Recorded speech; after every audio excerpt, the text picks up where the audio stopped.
turabavuye cyane mu izina rya Yesu Kristo. Hanyuma natwe duhagaze hano nka finaliste mbere yuko tugira icyo tuvuze twashaka gusaba abandi bene databasi bari mu bibanza tashoboye kuboneka ngaha mu buryo bwo kuririmba bashike hano tugira icyo tuvuze abanyere kumwe natwe. Hanyuma rero turashimiye Imana ko kuri umunsi dufise akaneza kenshi kuvyimana igiye dukorera kuko twabizo tura finaliste Imana igiye dukorera byinshi twari tuniganza cyayo mu buryo bw'ivyigwa ndetse n'uburyo bw'ubuzima ndetse n'uburyo bwo gusenga twagiye tubona ikiganza cy'Imana n'ubutabarwa kw'Imana. Kandi ikindi nacyo turashimiye cyane n'abakozi b'Imana bagize uruhara runini cyane bafashijwe n'Imana mu kuturera baturera mu ijambo ry'Imana. Iruhande yuko kuri kaminuza tuhakuye ubumenyi ariko twarahakuye n'ibindi by'ubwami bw'Imana. Imana ibahezagire cyane. Hanyuma rero ku bw'ibyo natwe turi bato ariko turi batoto turakuze twaragiye hamwe turiyumvira ko dusohotse nk'abantu babaye mu murimo w'Imana neza tuzigenda dusezeye uko nyene. Twashaka dusabe bene data bafise icyo twarabiye hamwe twogenda tugaragishije umunezero bishikane hano ce dusaba abakozi b'Imana bace bakitwakirira kandi turifuza n'umugisha w'Imana uvuye mu biganza byabo. Turaye kaze Yesu ndabahezagire.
naho muhavuye muhasize abamuna banyu muhasize abakunzi kandi natwebwe tukira aha tutarahava zama twibuka ko kuhava kwanyu mutagiye nk'abahunzi. Ubumwe bwo muri mpemu n'ubucuti urukundo bwo muri Kristo Yesu ruzogumaho kandi noneho muraduhaye n'icyo tuzokwibukirako. Si ico nyene turafise n'ibindi byinshi turibukira ko mwagiye mukorera Imana. None rero tugomba tubasenge.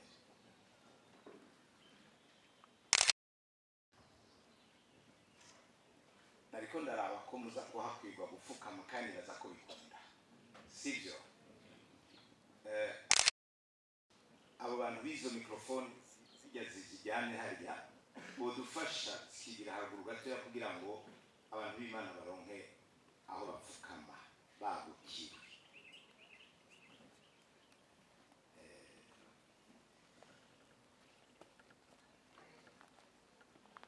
Kandi nagira nsabe n'abavuga butumwa n'abadiakoni muri hano muze turambike ibiganza finaliste bagiye kujaho umwami Imana yabugururiye.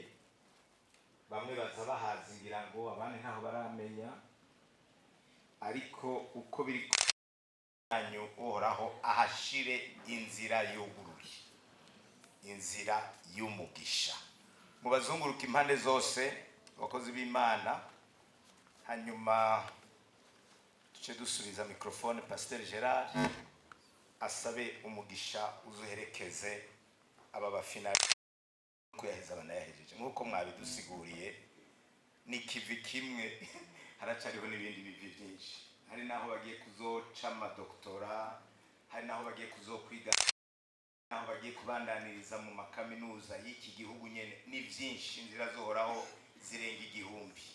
Harimo abagiye kuzorondera akazi, ariko nuko twavyumvise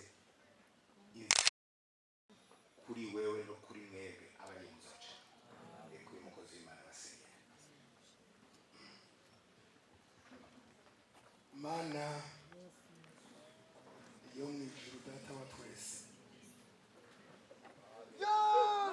muri ya mashengero ndwi Yohana yandikira muri Aziya atumwe n'umumarayika, harimo ishengero ry'i Philadelphia.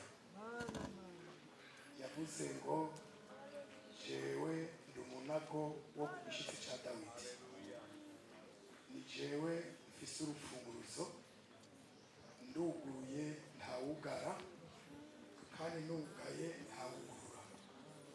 Ucuvuga ngo kubwire nshize urugi rwuguruye imbere yawe. Amen. Alleluia. Nshize urugi rwuguruye imbere yawe. Turasenze urwaruka rufite imbere yawe, ushire urugi rwuguruye imbere yawe. Aho bazoca bazosange huguruye. Waruguruye ibohero ryarimwo Paulo na Sila, baridegembya bari mu bibazo, amashimwe araboneka. Turatuye kuri aba bantu, Mana yera, wewe wabafashije kumara ya myaka ngaha, ukabazigama nk'imbone y'ijisho. Kuba bataguhemukiye, nawe ntushobora kubahemukira. Hallelujah. Hallelujah. Mw'izina rya Yesu Kristo waribwiye ngo ko witondeye ijambo ryo kwihangana kwanje, nanje nzokurinda. Urazi kurinda, urazi kuzigama, urazi guhezagira. Ndagushima. Esiteri waramuhezagira. Shima atari mu gihugu ciwawe, mengo mwinyagano mu bana, atagira abavyeyi, atagira aho yeraguza. Mana uramugomwa, uramuhezagira, uramuhiteka. Turasengera urwaruka ngo iteka ry'Imana ribe kuri bo, umugisha w'Imana ube kuri bo, ubahe kuroranirwa kuco bazokora ko cyose. Turasabye umugisha w'Imana, turasabye umuhezagiro w'Imana, turasabye kuroranirwa gutangwa n'Imana mw'izina rya Yesu Kristo. Aho bazododora bazokumve ngo karibu. Amen. Esiteri rigoranye aradodora ibwabo, mwami ngo nukwiyahura. Ahasuwerusa mutunga inkoni, bamubwira ngo urasaba iki ukagihabwa. Bazosange babitangiye imbere mw'izina rya Yesu Kristo. Abazoja mu kazi uzobitangira imbere, abazoja mu mashuri uzobitangira imbere, abazoja mu miryango uzobitangira imbere.